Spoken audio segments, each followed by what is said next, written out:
right, we have another story. Again, Jesus Storybook Bible. This one is called The King of All Kings. Far away in the east, 3 clever men saw the very same star, the star that God had put in the sky when Jesus was born. They knew it was a sign. A baby king had been born. They were waiting for this star. They knew it would come. "He's here," they shouted. "He's here!" And I'm sure, if you'd been there, you would have heard them laughing and dancing and singing until the sun came up. At dawn, they packed up their camels and wrapped gifts for the baby. They brought their most precious treasures of all, frankincense, gold, and myrrh. Special, sparkly, lovely, gleaming things, just right for a king. The 3 wise men, actually if you met them, you'd have thought they were kings because they were so rich and clever and important looking. They set off.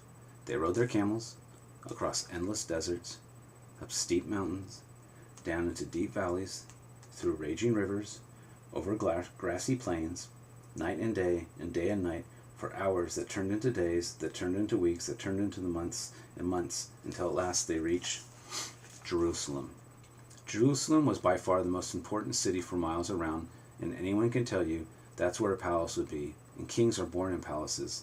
So that's where they went. But they were in for a surprise. They went to see King Herod.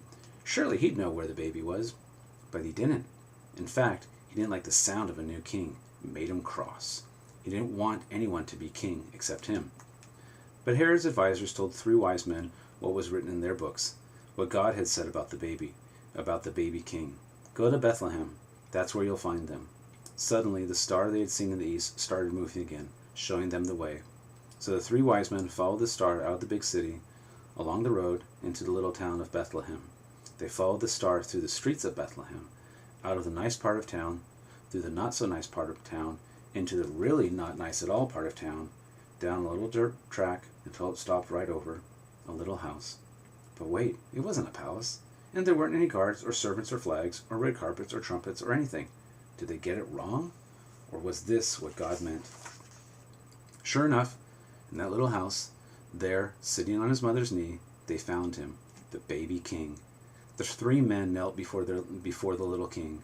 They took off their rich royal turbans and gleaming golden crowns. They bowed their noble heads to the ground and gave him their sparkling treasures. The journey that had begun so many centuries before had led 3 wise men here, to a little town, to a little house, to a little child, to the king God had promised David all those years before. But this child was a new kind of king.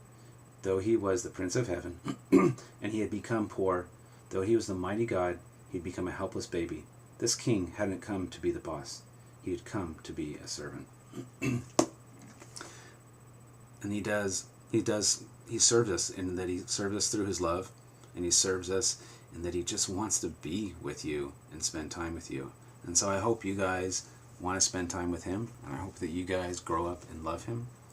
And so I will pray that you guys do, and I will pray that you guys will sleep well, and I'll pray that I will also come home safely and see you guys again.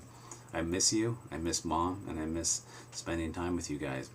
But I hope you're having a good time with school and with preschool and with all the people that come to stay with you guys and to see you. And they come to see you because they love you and they want to spend time with you as well. So good night, and I love you.